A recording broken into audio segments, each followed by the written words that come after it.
السلام علیکم ورحمۃ اللہ وبرکاتہ۔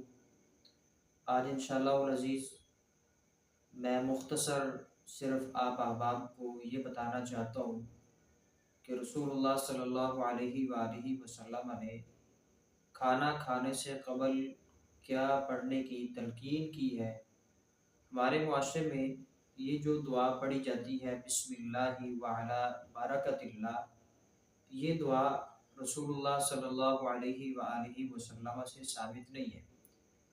امام بخاری رحمۃ اللہ علیہ تعالیٰ نے صحیح بخاری میں ایک روایت نقل کی ہے۔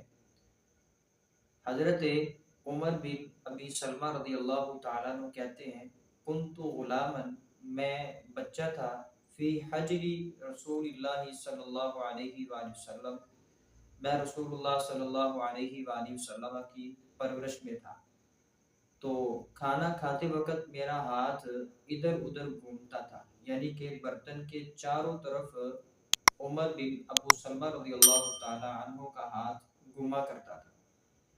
تو عمر بن ابو سلمہ رضی اللہ تعالیٰ عنہ کہتے ہیں، فقال لی رسول اللہ صلی اللہ علیہ وآلہ وسلم، تو اللہ کے نبی صلی اللہ علیہ وآلہ وسلم نے مجھ سے فرمایا، یا غلام، اے لڑکے، سم اللہ، اللہ کا نام لے، یعنی کہ بسم اللہ پڑھ، یأکل بیمینی کا، اپنے سیدھے ہاتھ سے کھا، وکل مما یلیک، اور اپنے سامنے سے کھا۔ تو بچے کو پیار سے، ادب سے جو ہے اس کو تلقین کرنا، سمجھانا، اس کی رہنمائی کرنا، یہ نبی صلی اللہ علیہ وسلم کا طریقہ ہے۔ پھر آپ صلی اللہ علیہ وسلم نے فرمایا کہ سم اللہ، اللہ تعالیٰ کا نام لے۔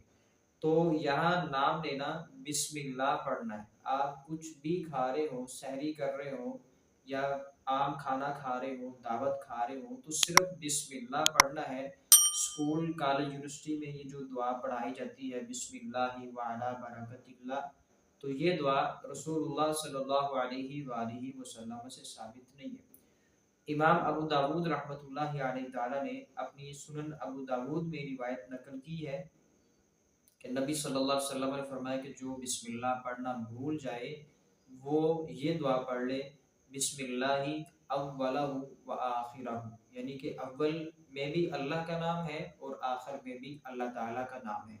تو اللہ سبحانہ و تعالیٰ ہم سب کو نبی صلی اللہ علیہ وسلم کی سیرت کے مطابق عمل کرنے کی توفیق عطا فرمائے۔ ھذا ما کان عندی واللہ اعلم بالصواب۔ السلام علیکم ورحمۃ اللہ وبرکاتہ۔